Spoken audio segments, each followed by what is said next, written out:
एक समय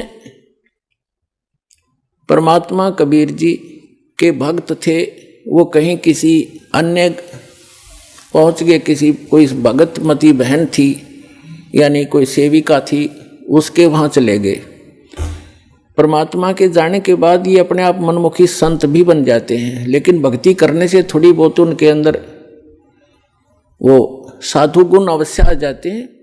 उनसे आगे लाभ भले ही ना होता, लेकिन वो आध्यात्मिक मार्ग से परिचित अवश्य होते हैं। तो इस प्रकार का एक संत किसी अपनी सेविका के घर चला गया और गुरुजी आगे गुरुजी की सेवा श्रद्धालु खूब करते हैं। और उनके घर, उस बहन के घर, जिसके घर वो गया था उस संत, उसके घर उसकी बहन आई हुई थी, उस लड़की की बहन, और उसकी इकलौती पुत्री थी। वो विधवा हो गई थी 1 महीना पहले। और उस लड़की ने, संत भक्त आए हुए थे, उसने भोजन बना दिया। उसकी बहन ने कहा, बहन तू बना दे, मुझे कुछ और काम है और सेवा करती हूँ। तो उस बहन ने वो भोजन बनाया, साधु संत ने खाया।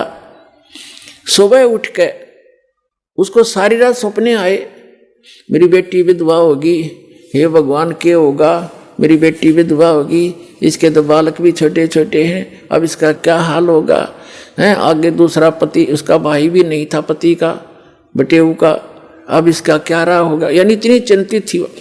तो सुबह उठ के उस संत ने कहा अपनी शिष्या से, बहन आज ये हमारा भोजन किसने बनाया था, ये कल रात का जो भोजन था ये किसने बनाया था। तो उसने बताया, जी मेरी बहन आई हुई है, उसने बनाया था। अच्छा, क्या कोई आपत्ति है उसके ऊपर, कोई दुख है उसको? कहा महाराज जी घना दुख उसको, तो नाम तो उसने ले नहीं रखा। उसकी एक का बेटी थी और वो विवाह कराया था, 2 बालक छोटे छोटे, उसके पति की मृत्यु होगी, विधवा होगी बेटी, यह बहुत दुखी है। तो पुण्यात्माओं, अब उसके द्वारा बनाए गए वो सोच विचार जो उसके थे उस अन्न में पहुंचे, और उस अन्न को खाने से उस संत भी डिस्टर्ब हो गया।